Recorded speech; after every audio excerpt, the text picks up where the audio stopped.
Now we're going to finally talk to Adam, not about kaiju, although last time he was on, we did talk about kaiju because it It's was true. for a Godzilla comic. This time we're talking about the Star Wars Darth Vader comic, issues 33 and 34, which actually hit comic shops over the past 2 weeks. There Yeah, wasn't a long wait between them. back And to back. back to back, exactly. And before we get into how you got this book and what the story's about and whatnot, I thought it'd be fun if we talked about the fact that you are like hitting all these big movie characters in your career. Like you've done Dune, you got Yeah. Godzilla, Darth Vader. Is there a checklist that you're working from? Going, oh, I hope somebody wants me to draw art for this. It's somebody called me the IP collector. Yeah, so you're not the first person to notice that. I don't know how it's happening. I don't mind it. Yeah. I don't mind it. Um, but it's been interesting. And the thing of it is that I discover that I like have love for all these things. The only thing that I didn't have an appreciation for previously was like The Witcher, because I drew a Witcher graphic novel, which is coming out later this summer, and I had not been like a fan of The Witcher. Not that I disliked it, I never did anything. Like I never read it, I never played the games, and so on. So it was the first kind of like IP that I worked on that I had no touchstone for, and it Mm. was it was kind of it was freeing. You know what I mean? Um, but yeah, I just like I'm drawing everything that I grew up with. It's pretty cool. That is cool. We got an email in from Linda A who says, "Hey geeks, had to write in again this week." Well, definitely we hope you write in every week, Linda. For Gorham, Exo Manowar, genius.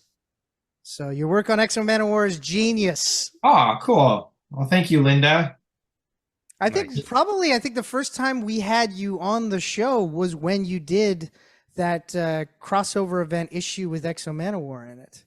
Probably. Yeah. Um, Sounds about right. yeah, yeah. That's Yeah. when I was just becoming a person of interest to the world.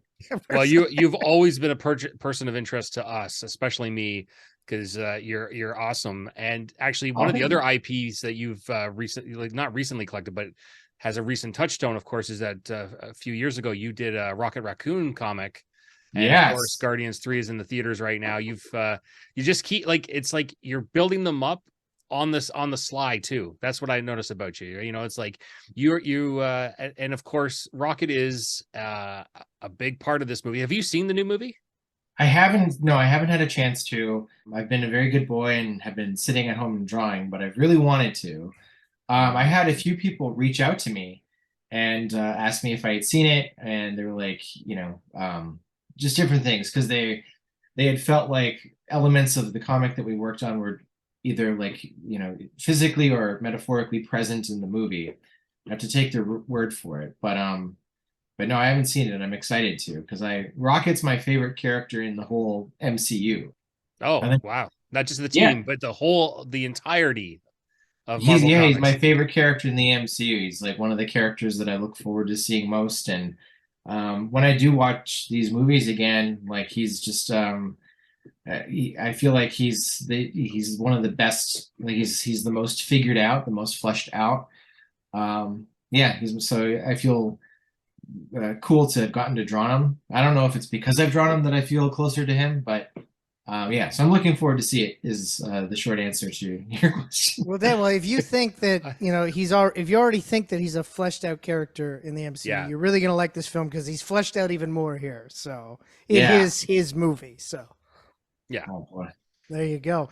But of course, as we mentioned, you did issues 33 and 34 of the Star Wars Darth Vader comic. They just hit the comic shops over the past 2 weeks, and it's kind of a fun reason of why you got to draw Darth Vader, how you were picked Yeah. for this. So like last year for May the 4th, I drew a picture of Darth Vader and threw it up online. And the resident artist on Star Wars Darth Vader, who's a mutual of mine, saw it and I liked what he saw enough to reach out to me and suggest trying to get work on this book that he was currently drawing. because he wanted some time off for Christmas.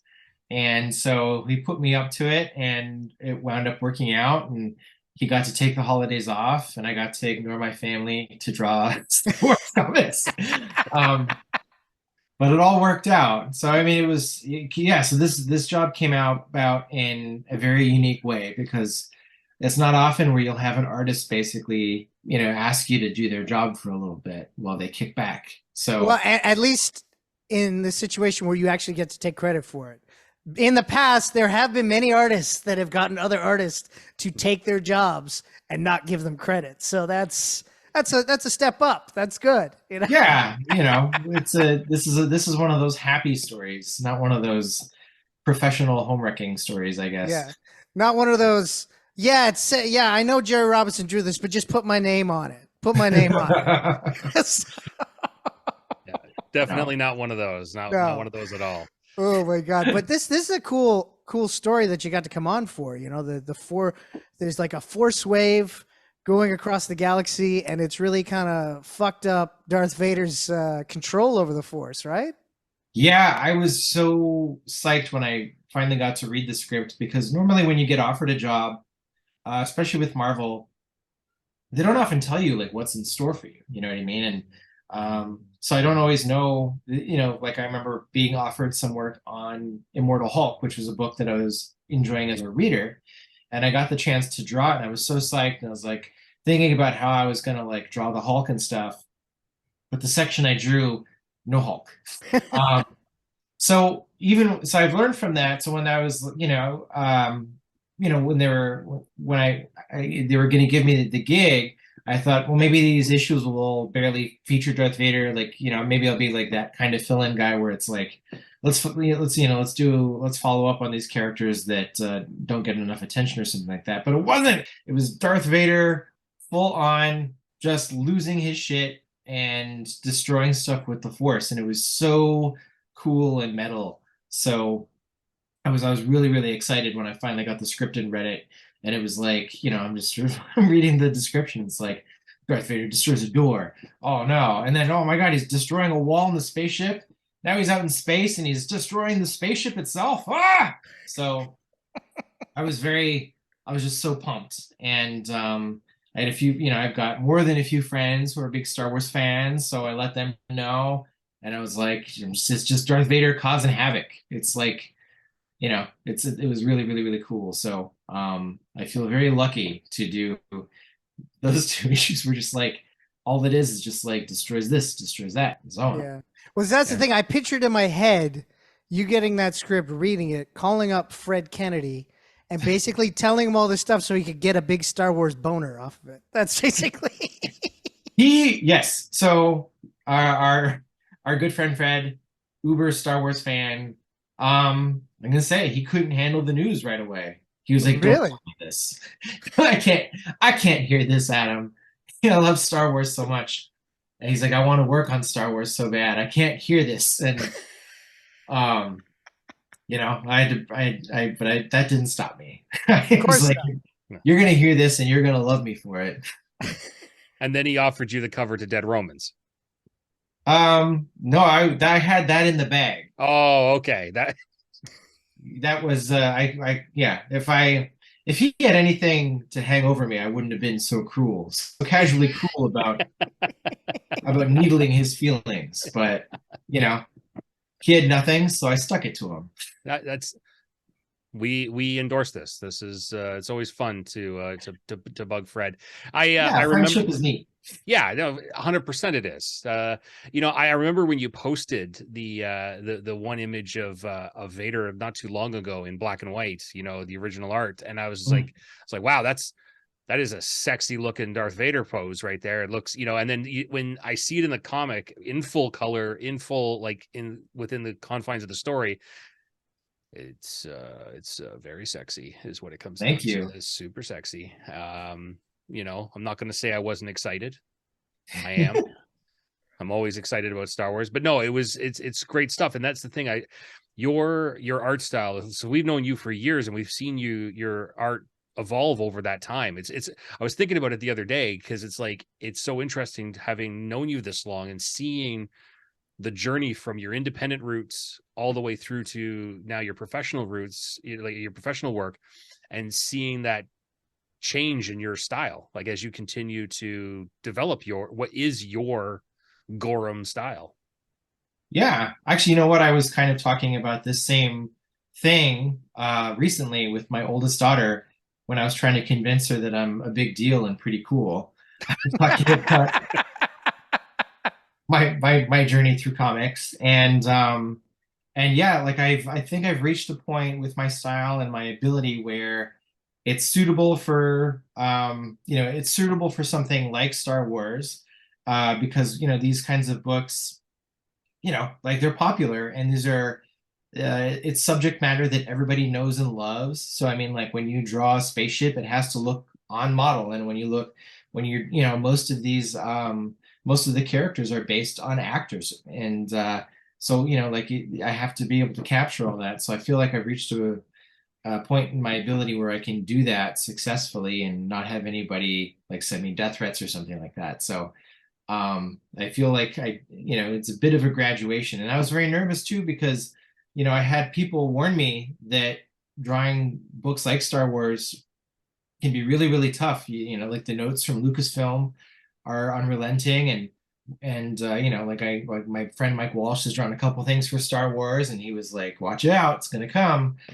And I got to say, I think I got off easy with my notes. I had a couple. I drew a panel where some characters point, blasters directly at the reader, and Lucasfilm was like, "You can't have people pointing guns in people's faces at them."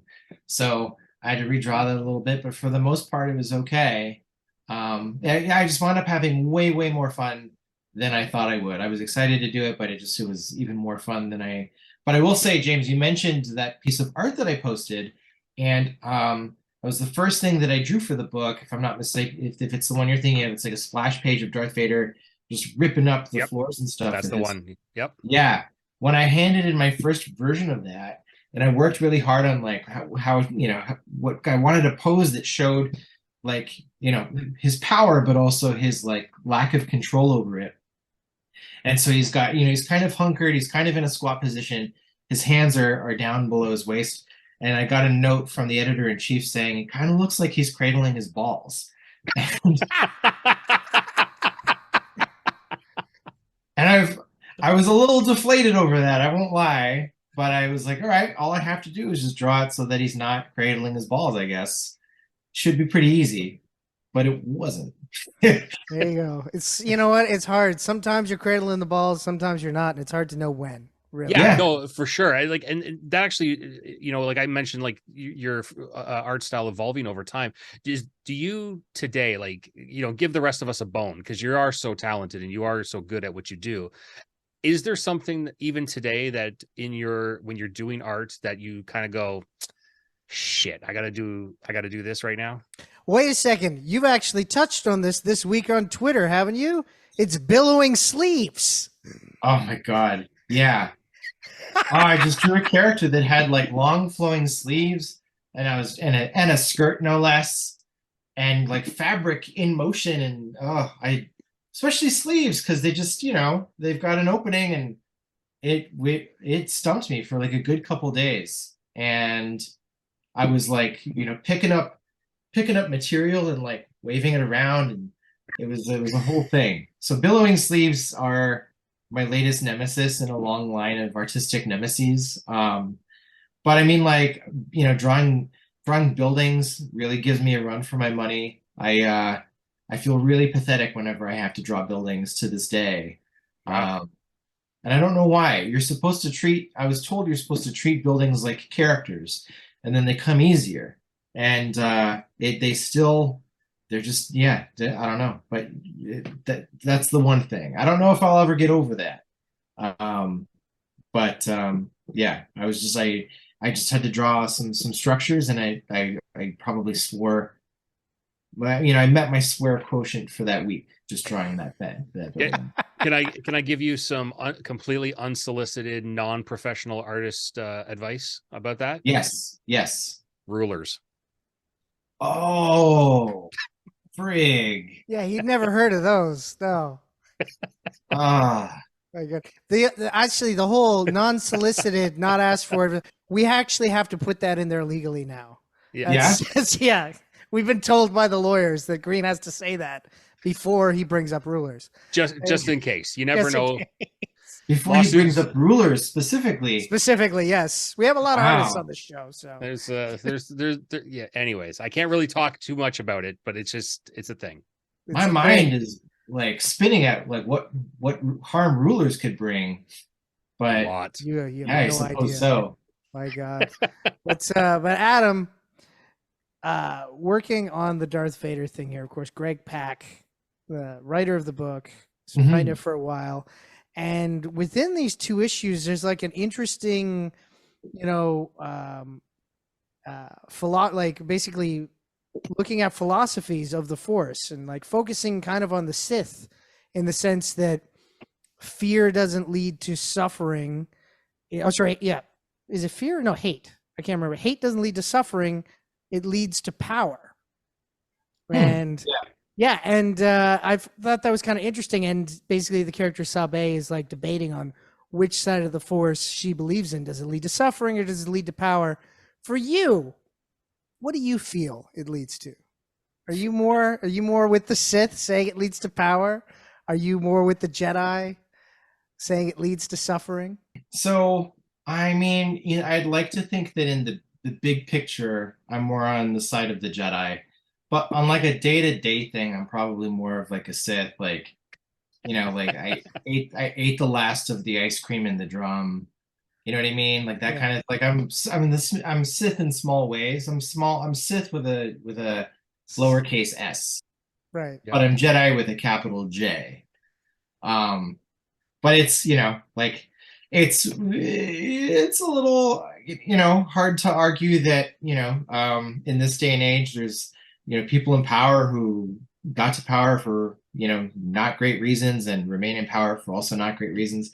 So it's easy to see the dark side in things, but I think like nothing good comes easy, and so Jedi being good Jedi, gotta work to restore balance, whereas like the Sith just kind of they don't have to work at anything. They can be like assholes for their whims and sow discord that way. So it makes total sense now. It totally makes sense why you're able to so eloquently draw this book, and because you've got that darkness inside of you. We know this. It's okay. Yeah, I'm very like I'm deep. There's a lot of depth to me in terms of Force philosophy, and I feel like I really brought all that to these pages.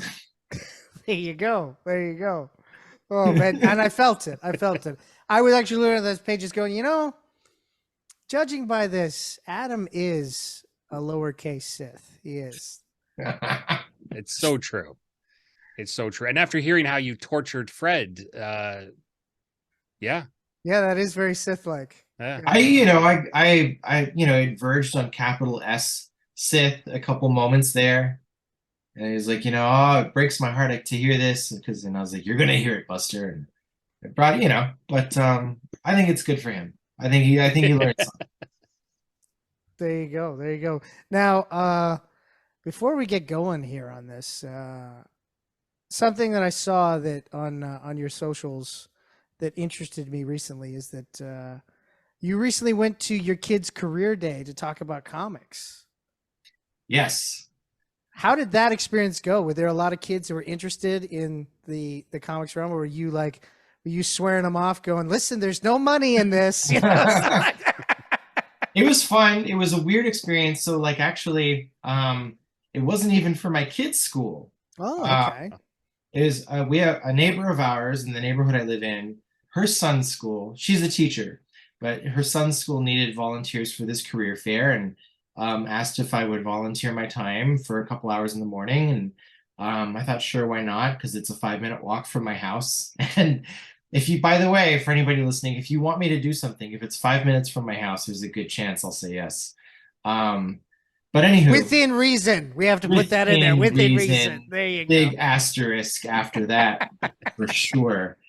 It was fun. Like I said, it was held in a gymnasium, and it was like almost like a little convention, like almost like in science fairs, in movies and stuff. There's like little tables with the trifold displays. Yeah. So everybody had that going on, and like I felt kind of proud because people came in and they were like, oh, I can't compete with comic books. Everybody's gonna love this stuff and so on. And it was really, pretty easy for me because I just laid out a portfolio and I threw up some poster prints and that was it. And I had some comics on display, and then the kids came down in groups and they all had their worksheets, and I think they were required to like ask at least two people a bunch of questions. And so I'd get like, I'd be sitting there sipping coffee, and then suddenly I'd have like 15 kids asking me rapid fire questions. I'd have smart Alex being like, "What's your starting salary, bro?" And you just think weird stuff. But no, for the most part, there was like, just kids genuinely interested in like how it worked, and I got to. So I didn't scare anybody away from it. No, no, no. If anything, I was like, art, it can be fun. It can be. And I don't think I don't think I changed any lives, but you're not really supposed to change lives on career day. You're just supposed to, like enjoy the free coffee and cookies that they put out. There you You're go. selling That's the real yourself reason. short. Yeah. You're And selling that's what yourself short. You need to be in there, manipulating the minds of young people everywhere and have them join the dark side of the Force. That's what a true Sith would do.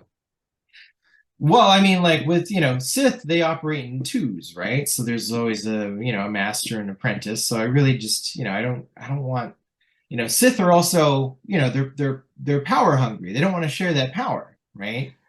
Well, So what I'm gathering from this is that you don't want an apprentice. That's it. You're Yeah. like, that's too much work. I don't want that. well, if they see how great comics is, they're gonna want to do it, and then I have more competition.